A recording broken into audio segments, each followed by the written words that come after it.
మాకు విశ్లేషకులు మన పేరు మర్చిపోయానండి. ఎవరు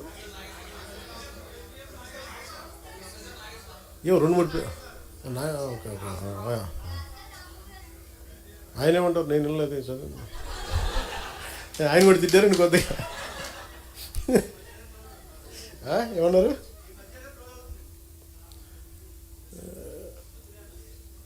వద్దులే. లోపల నుంచి నాకు కూడా చాలా ఉంటాయి. బండ్ల గణేష్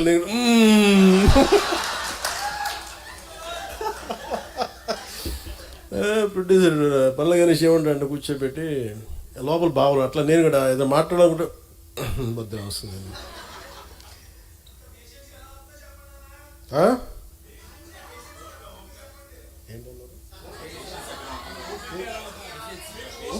ఇంత పేషెంట్గా ఎలా ఉన్నానంటారా?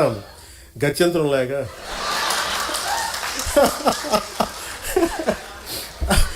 అలాగే ఇప్పుడు విశ్లేషకులు ఏది మాట్లాడుతూ ఉంటే, అంటే ఈ మధ్య ఎక్కువ న్యూస్ అయింది కాబట్టి చెప్తాను, మామూలు ఇది పట్టించుకోను. కానీ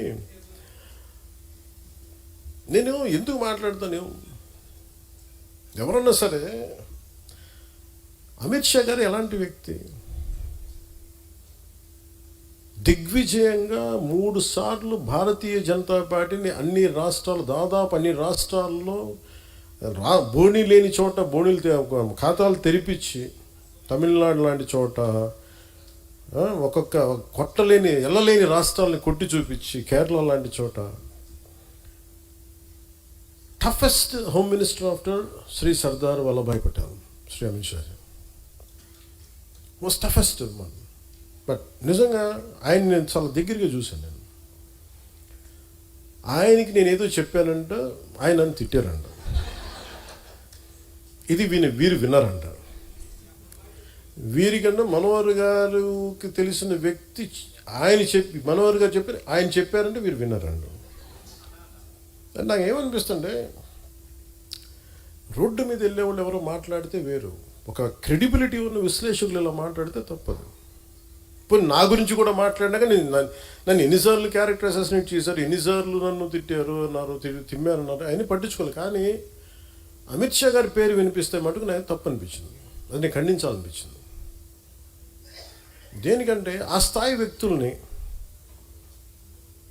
కశ్మీర్ని ఆర్టికల్ 317 రద్దు చేయించి అలాంటి పరిస్థితుల్ని హ్యాండిల్ చేసిన వ్యక్తి, వెస్ట్ బెంగాల్ని అసలు దేశంలో ఉంటుందా లేదా భవిష్యత్తులో ఉన్న దాంట్లో నుంచి దేశాన్ని దాన్ని బయటికి తీసుకొచ్చిన వ్యక్తి, అలాంటి వ్యక్తి గురించి తేలిగ్గా మాట్లాడేస్తే మరి స్థానికంగా ఉన్న ఆంధ్రప్రదేశ్ బీజేపీ నాయకులకి ఎంత బాధ ఉందో నాకు తెలియదు. కానీ ఎందుకంటే ఇద్దరే మాట్లాడారు అమిత్ షా గారి గురించి మాట్లాడితే.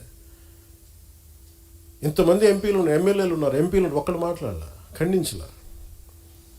కనీసం ఇది నేను నాకున్న వారికి ఉన్న గౌరవంతో నేను ఖండించాల్సి వచ్చింది.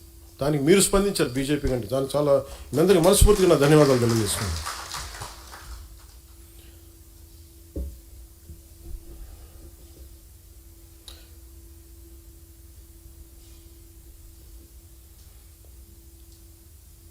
వాళ్ళు అనేది ఏంటి మేజర్గా, నేనంట వైసీపీ నాయకుడి గురించి అంటే ఆయనకి జైలుకి వెళ్ళిపోవాలి, అరెస్ట్ చేయాలంటే ఆయన అంటే క్లాస్ తీసుకున్నారు అంటున్నారు. మీరు చెప్పండి, నిజంగా ఒక క్రైమ్ చేసిన వాడిని నేను చెప్పాలా? అంటే ఒకటి జైలుకి వెళ్ళిపోయి ఒకళ్ళకి ఏదైనా అయిపోతే దానివల్ల జనసేన ఎదుగుతాడు, పవన్ కళ్యాణ్ ఎదుగుతాడు. అంత దిగజారుడు మైండ్ సెట్ ఉంది. అసలు దానికోసం పాలిటిక్స్కి వస్తామా? అసలు మీరు పాలిటిక్స్లో మీరు ఎంపీ ఇలాంటి వాళ్ళు ఎవరు పాలిటిక్స్లో లేనప్పుడు కదా నేను వచ్చి రోడ్డు మీదకి వచ్చి ఆ రోజున వైఎస్ రాజశేఖర రెడ్డి గారు ముఖ్యమంత్రిగా ఉన్నప్పుడు కదా నేను నా తుపాకీని సరెండర్ చేసి కదా నేను పాలిటిక్స్కి వచ్చింది. ఏం మాట్లాడతారు మీరు? ఎంత తెగింపు ఉంటే వస్తాం, ఎంత తెగించే గుణం అంటే వస్తాం పాలిటిక్స్కి. అలాంటి నేను కూర్చోబెట్టంటే వైసీపీ నాయకుడు అంటే ఆయన జైలుకి వెళ్ళాలని చెప్పానని ఈయన ఊహించుకొని చెప్తారు. అదో పెద్ద న్యూస్ అది. మరి మీరందరికీ కళ్ళుకి ఏం కనిపించట్లేదని మీ అందరికీ సమస్యలు కనిపించట్లా? ఎంతసేపు వైసీపీ నాయకుడు జైలు ఇవేనా? నేను వెళ్ళి ప్రధానమంత్రి గారితోటేను అమిత్ షా గారితో మాట్లాడితే ఇవే కనిపిస్తాయి? ఇంకేం ఉండవు మాకు సమస్యలు?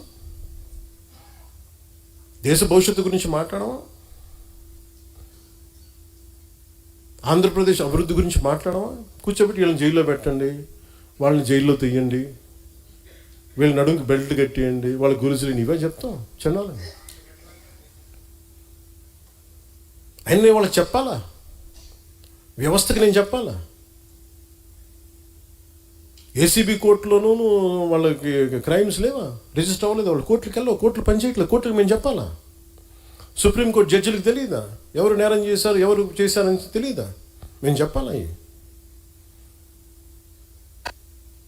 ఇది నన్ను ఇన్సల్ట్ చేయడం కాదు, అమిత్ షా గారిని ఇన్సల్ట్ చేయడం కాదు, వ్యవస్థని అవమానపరచడం. నేను ఎందుకు పట్టించుకోనంటే, Newton's third law, for every action there is an equal and opposite reaction. చర్యకి ప్రతిచర్య ఉంటుంది. కర్మ వదలదు ఎవరిని, కర్మ ఎవరిని వదలదు. ఎవరు చేసిన పనులు వాళ్ళు తగులుతాయి అంతే. అది మంచి కావచ్చు, చెడు కావచ్చు. సాధ్యమైనంత మంచి చేయడానికి ప్రయత్నం చేస్తాం. అలాంటిది నేను కూర్చోబెట్టి వాళ్ళని జైల్లో పంపించండి, వీళ్ళని జైల్లో పెట్టండి ఏంటి? ఆ సెంటిమెంట్ అంతా కూర్చోబెట్టి మీరు ఏదైనా అయిపోదామనా? దానికి నన్ను వాడుకోకండి దయచేసి. పవన్ కళ్యాణ్ అనే వ్యక్తిని మీ పెరుగుదల కోసం, మీ ఎదుగుదల కోసం పంచింగ్ బ్యాగ్ లాగా వాడుకుంది చాలు, ఇంకా ఆపేసేయండి. ఈ రోజున నాయకులకి, ఆడపడుచులకి, మహిళా నాయకులకి, అందరికీ చెప్తున్న నాయకులకు కూడా, కార్యకర్తలకి, జన సైనికులకి నా సహనం ఇంక ఇప్పుడు దాకా చూపించాను. ఒక పుష్కరం తర్వాత నేను నా సహనం భరించాను, అందరినీ భరించాను. ఇక భరించడంలో కాన్సిక్వెన్సెస్ ఉంటాయి ఎవరికైనా సరే. నాకు ఆ భయాలు లేవు. నాకు అసలు ఓడిపోవడాలు, గెలుపుల మీద నాకు ఏమీ లేదు. నేను ఎప్పుడు ముందుకే వెళ్తాను. అంతేగాని కూర్చోబెట్టి వీళ్ళనంటే ఈ మాట అంటే ఓట్లు పోతాయండి, వాళ్ళనంటే ఇది పోతుందండి, ఆ భయాలు చేసేసే దేశాన్ని ఇక్కడ దాకా పట్టుకొచ్చారు అందరూ. ఒక సమస్యని సమగ్రంగా అర్థం చేసుకొని మాట్లాడటం, దానికి కుదిరితే ఒక పరిష్కార మార్గం వెతకటం, చేసిన ఒక నిర్ణయానికి ధైర్యంగా నిలబడి కట్టుబడి ఉండటం, నాకు తెలిసింది అదే. అది ఎక్కడి దాకా తీసుకెళ్తా అక్కడి దాకా తీసుకెళ్ళాను.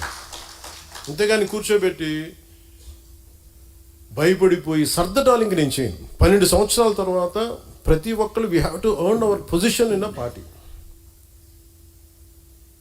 అలాగే జనసేన మీద ఉట్టిన కూర్చొని దారిని పోయి ప్రతి ఒక్కడు రాళ్ళేద్దామంటే, నేను మీకు ఈరోజు నీ సభాముఖంగా, రాజమండ్రి సభాముఖంగా మీకు మాట చెప్తున్నాను, తెలియజేస్తున్నాను కదా, దానికి తగ్గ కాన్సిక్వెన్స్ అయితే ఉంటాయి. ఎందుకంటే దీన్ని మీరు తర్వాత నన్ను తిట్టుకోండి, తిమ్ముకోండి, కానీ నాకు కోపాలు ఉంటాయి కదా, నాకు బాధలు ఉంటాయి కదా, నేను మనిషినే కదా.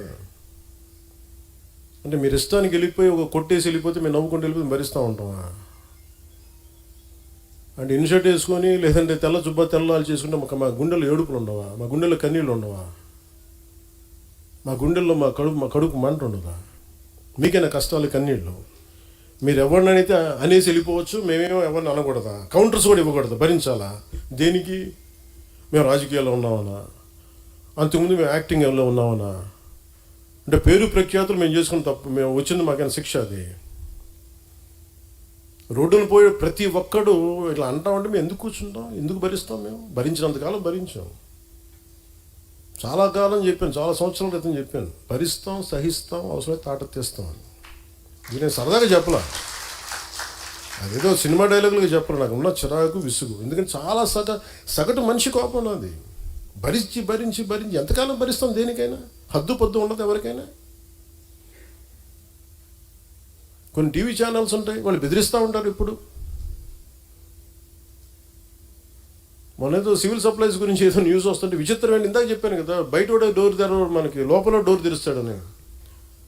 ఒక జనసేన నాయకుడికి ఇంకో జనసేన నాయకుడు ఆ టీవీకి లీడ్ ఇచ్చాడు.